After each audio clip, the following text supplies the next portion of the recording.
Before diving into this incredible story, consider subscribing to the channel and hitting the bell. Every story here has something to say, and you won't want to miss a single one. In the glittering lobby of a luxury hotel in the heart of Dubai, conversations mingled with the clinking of crystal glasses and the soft footsteps of wealthy guests. Among them, Khaled Al Mansour, a billionaire known as much for his colossal fortune as for his arrogance, stood surrounded by his associates. Proud and haughty, he observed every detail around him with barely concealed contempt. Not far away, an elegant black woman, dressed in a simple but refined dress, walked with a calm presence. Her dignified and assured gaze contrasted with the silent judgment many were casting upon her. Intrigued, Khaled leaned toward his friends and, in familiar Arabic, made a condescending remark, convinced she wouldn't understand a word. A wry smile played on his lips, certain that he had found a new playground for his ego. But what he didn't know yet was that the woman he thought he could humiliate was about to give him a response he would never forget. The desert heat was tempered by the icy air conditioning in the lobby. The white marble gleamed under the light of the golden chandeliers, and every corner exuded opulence. Businessmen, wealthy tourists, and members of high society paraded by, each flaunting their jewelry, watches, and confidence. It was in this setting that he made his entrance. Amira Johnson, a black woman in her 30s from the United States.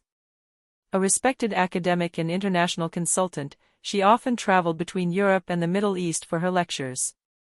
Her simple yet elegant appearance naturally attracted attention, a floor-length midnight blue dress, neatly pinned hair, and a stance that commanded respect without her needing to speak. Khaled Al Mansour, sitting in a leather armchair, spotted her immediately. Flanked by two associates, he frowned and smirked. In his mind, a stranger like her had no place in this world he believed was reserved for his inner circle. Look at her. She must have gotten lost, or maybe she's waiting to be mistaken for a service employee, he said in Arabic, loud enough for his friends to burst out laughing. Eyes turned. A few customers, embarrassed, pretended not to hear. Amira, however, continued to walk toward the reception desk, her back straight, as if nothing had affected her. But in her eyes shone a spark, she had understood everything. Khaled, confident in his dominance, leaned back in his seat, savoring his little provocation. He didn't yet know that his target wouldn't remain silent. Amira stopped at the reception desk. The young hostess handed her a key with a respectful smile. Welcome, Mrs. Johnson. Your suite is ready. Khaled, still sitting in his chair, crossed his arms. Seeing that Amira hadn't reacted to his remark, he launched another barb in Arabic, this time more cruel, believing he was accentuating his power. Look at her, with her dignified air. She doesn't even know what it means to be on our level. A stranger who thinks she shines among the stars. His associates snickered, but several customers began to frown. A sense of discomfort could be felt spreading through the room. Amira turned slowly. Her dark eyes met Khaled's. For a few seconds, silence reigned in the hall. Then, in a clear, firm, and perfectly articulated voice, she answered, in Arabic. What defines the worth of a human being is neither his wealth nor his arrogance, but his knowledge, his respect and his humanity. And on these grounds, I fear you are poor, sir. A gasp rippled through the room. The surprised customers exchanged looks of wonder. Some stifled a smile, others let out a murmur of approval. Khaled's face froze. The insolent confidence he wore like a mask crumbled in an instant. His associates, however, were at a loss. No one expected a foreign woman not only to understand, but to respond with such impeccable Arabic. Amira, impassive, added softly. And since you like to judge others so much, perhaps you should first learn to judge yourself. The dignity of his words, the elegance of his tone and the perfection of his accent left the entire hall speechless. Khaled felt his face heat up under the scrutiny. He, who had loved being the center of attention, now found himself exposed, not as a model of success, but as a mean and publicly humiliated man. He sat up abruptly, adjusting his designer jacket to regain his composure. His tone turned sharp, but the nervousness behind his words was palpable. Do you think you can impress someone with a few phrases you memorize? Arabic is my mother tongue, and you'll never reach my level of fluency. Amira held his gaze calmly, without blinking. Then, in a calm voice, she replied in even more fluent Arabic, using idiomatic expressions specific to the Gulf that even some native speakers avoided due to inability. You're wrong again. I didn't learn these words by heart. I lived in Beirut for 5 years, worked in Jordan, and now I teach classical Arabic literature at an American university. So, if you want to talk about mastery. A murmur rippled through the room. Several Arabic-speaking customers nodded in admiration. Some smiled openly, impressed by the richness of his vocabulary and the accuracy of his pronunciation. Khaled felt his legs falter. His pride urged him to retort, but the more he spoke, the deeper he risked sinking. He looked around, seeking support from his associates, but they lowered their eyes, fearing they would be associated with his defeat. Amira, with sovereign elegance, concludes gently. True power lies not in money or the gilded walls of a hotel, but in the ability to treat others with dignity. Then she turned away, leaving Khaled alone, frozen, reduced to silence in the middle of a hall now conquered by his charisma. The hotel lobby fell silent for a moment, as if suspended in time. All eyes followed Amira as she walked calmly and confidently away from the bewildered billionaire. Then, suddenly, there was a noise, a clap of hands. A middle-aged Arab guest, dressed in a sober suit and with bright eyes, stood up and applauded. Soon, others followed suit, a Western couple, 2 veiled women, and then several hotel employees who had heard everything. Within seconds, the entire lobby echoed with warm and respectful applause. Amira, slightly surprised, turned and bowed her head in gratitude. Her face radiated serene dignity. Khaled, for his part, felt shame wash over him. His cheeks burned as each clap resonated like a slap to his pride. He, who thought he was ridiculing a woman in front of his circle, had just been humiliated in front of an entire assembly. His associates, uncomfortable, discreetly stepped back, as if to no longer be bound by his arrogance. An old man, an influential landlord whom everyone in the hall knew, approached Amira and said to her, also in Arabic, "Your eloquence and wisdom are a credit to this language. It is rare to see such presence." The applause redoubled. Khaled, now isolated, stood up in turn, but his body trembled with suppressed anger. He had never experienced such an affront. Yet he knew he could say nothing without sinking further.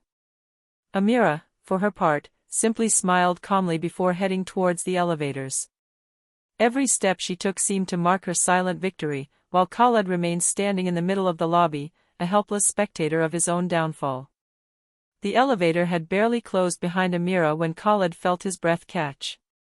The echo of applause still rang in his ears like a cruel reminder of his public defeat. For a man accustomed to dominating every situation, the humiliation was unbearable. With a sudden gesture, he dismissed his associates and rushed towards the reception desk. "Which suite is she staying in?" he snapped at the hostess. The young woman, uncomfortable, replied firmly, "I'm sorry, Mr. Al-Mansour, we cannot disclose any information about our customers." Khaled gritted his teeth. He'd never been spoken to like this here. But he knew that insisting would only worsen his already tarnished image. Taking a deep breath, he tried to regain his composure. A few hours later, he quietly made his way up to the VIP suites. He had the means, and he still believed he could repair his image. Arriving at Amira's door, he hesitated for a second, then knocked. Amira opened her eyes, still elegantly dressed, her gaze as serene as in the lobby. Khaled attempted a forced smile. "Mrs. Johnson. I think we've started off on the wrong foot. Allow me to invite you to dinner tonight so we can clear up this misunderstanding." Amira stared at him for a long time, silent. Then, in Arabic even more precise and sharp than in the hall, she replied, "A misunderstanding? No, Mr. Al-Mansour. What you did was not a mistake in language, but a choice. You chose to humiliate. You chose contempt. And I chose not to remain silent. Khaled remained silent. Amira added softly, but firmly. I do not dine with those who confuse arrogance with grandeur. Good evening. She closed the door calmly, leaving him alone in the silent hallway. For the first time in a long time, Khaled felt the sting of helplessness and the burn of shame. The next morning, the story was already circulating like wildfire through the hotel corridors. Guests who had witnessed the previous evening's incident couldn't stop talking about it. Some told it over the phone, others shared it over business breakfasts. And, as always in Dubai, news spread quickly through influential circles. In the hotel's business center, two men in suits were talking in low voices. Did you hear what he did last night? He tried to ridicule an American academic in Arabic. Yes, and she put him in his place in front of everyone. My brother was there, he said his Arabic was impeccable, better than that of many native speakers. In a nearby cafe, a Lebanese businesswoman was recounting the scene to her partners. Imagine him, Khaled Al-Mansour, the great billionaire, silenced by a woman he believed to be inferior. It's a lesson for all those who confuse wealth with respect. The rumor quickly spread beyond the hotel walls. Social media was abuzz. A guest had discreetly filmed a few moments of the scene in the lobby. Amira's eloquent response was captured, followed by the applause that followed. The video made the rounds on social media platforms within hours, garnering thousands of admiring comments. Meanwhile, Khaled, locked in his suite, scrolled through the messages on his phone. Each notification was a new slap in the face. Serves him right, that's real class, money can't buy dignity. His name, once synonymous with power, had become a symbol of ridiculed arrogance. And the more he read, the more his pride cracked. Amira, for her part, paid no attention to the commotion. Seated at a table in the hotel's panoramic restaurant, she calmly prepared her notes for the lecture she was to give the next day. For her, this was just another episode in a life dedicated to education and intercultural dialogue. But for Khaled, it was the beginning of a decline in his image that he had never anticipated. The next evening, the hotel's large conference room was packed. Academics, businessmen, diplomats, and students had come to listen. Amira Johnson, guest of honor at the International Conference on Intercultural Dialogue. The spotlights illuminated the stage where she was about to speak. Khaled, despite the shame of the previous day, had insisted on attending the conference. Sitting discreetly at the back of the room, he hoped to understand how this woman had been able to undermine his image with so few words. When Amira took the stage, silence fell. Her poise, confidence, and calm naturally commanded respect. She began in English, then quickly switched to fluent Arabic, immediately capturing the audience's attention. Too often, we confuse material wealth with human greatness. Yet, true wealth is measured by the dignity we accord to others. We can own palaces, cars, and enormous bank accounts, but if we treat others with contempt, then we are poorer than we imagine. A murmur of approval went through the room. Amira continued, her voice soft but firm. Language, too, is a source of wealth. Speaking a language is entering into the culture and hearts of those who speak it. But if this language is used only to humiliate, then it becomes a sterile weapon, a disguised weakness. She paused, scanning the audience with her penetrating gaze. True power is not in crushing others, but in elevating them. Greatness lies not in arrogance, but in respect. The room erupted into thunderous applause. Several people stood up to applaud his words. Deep down, Khaled felt his heart clench. He understood that Amira had never directly pointed at him, but that every word was aimed at his behavior. And worse, everyone knew. That night, as Amira beamed on stage, he, the billionaire accustomed to being idolized, felt smaller than ever. After the conference, Khaled wandered the hotel lobby, determined to find Amira. He wanted to make one last attempt to salvage his honor, believing that his status might still offer him an opportunity for control. He spotted Amira chatting with several influential guests, all captivated by her charisma and the depth of her ideas. She laughed softly at a remark, her genuine smile contrasting with the tension that gripped him. Khaled felt anxiety rise in him. Everyone present seemed to admire Amira far more than he had ever been admired. With a determined step, he approached and tried to interrupt the conversation. "Mrs. Johnson, may I?" Amira slowly turned her head and, without a word of reproach, stared at him calmly. Her voice, firm and assured, resonated. "Mr. Al-Mansour, I'm afraid our conversation will have to wait for another time, or perhaps never take place." Khaled felt his legs weaken. His usual words, his arguments of power and wealth, seemed paltry against Amira's quiet dignity. Even his attempts at influence were no longer effective. A guest, seeing the scene, whispered to his neighbor, "She's amazing.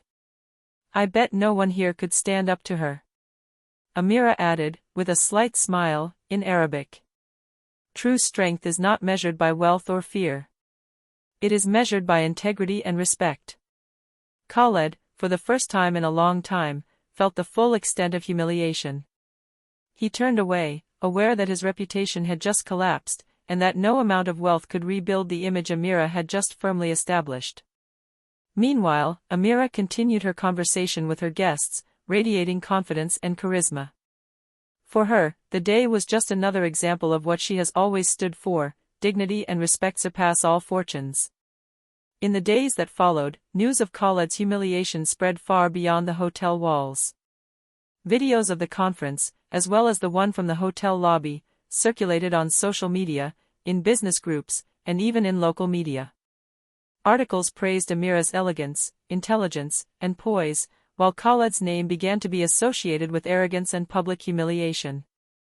In Dubai's influential circles, his phone was buzzing constantly, but this time it wasn't with enthusiastic business proposals. Partners were hesitant to collaborate, some gave him cold comments, and others turned their backs on him at social events. His image as an unassailable billionaire was quickly crumbling. Amira, meanwhile, saw her reputation grow exponentially. Universities, businesses, and international organizations sent her invitations for lectures, panels, and intercultural discussions. Her name became synonymous with dignity and expertise throughout the world. One evening, at a gala dinner where she was the guest of honor, Amira received a toast in her honor.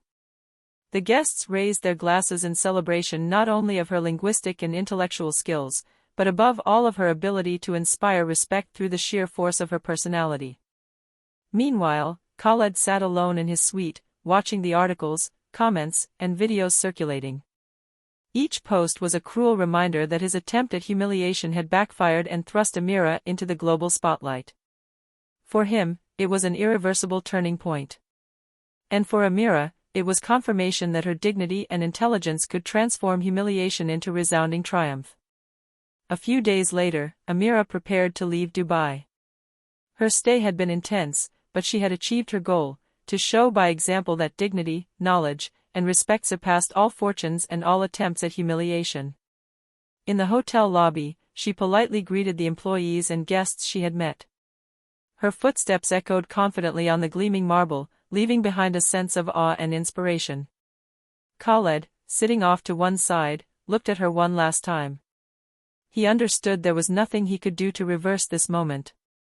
His arrogance had been vanquished, and he could only endure the lesson life had just offered him. Before leaving, Amira left behind a little note for the hotel. "Respect and dignity are true wealth. Take care of them." As his car drove off into the setting sun, Khaled stood motionless, arms crossed, watching the convoy disappear. He knew this woman had just transformed his life in ways no money could buy. The lesson was simple but eternal: arrogance can buy possessions, but never respect.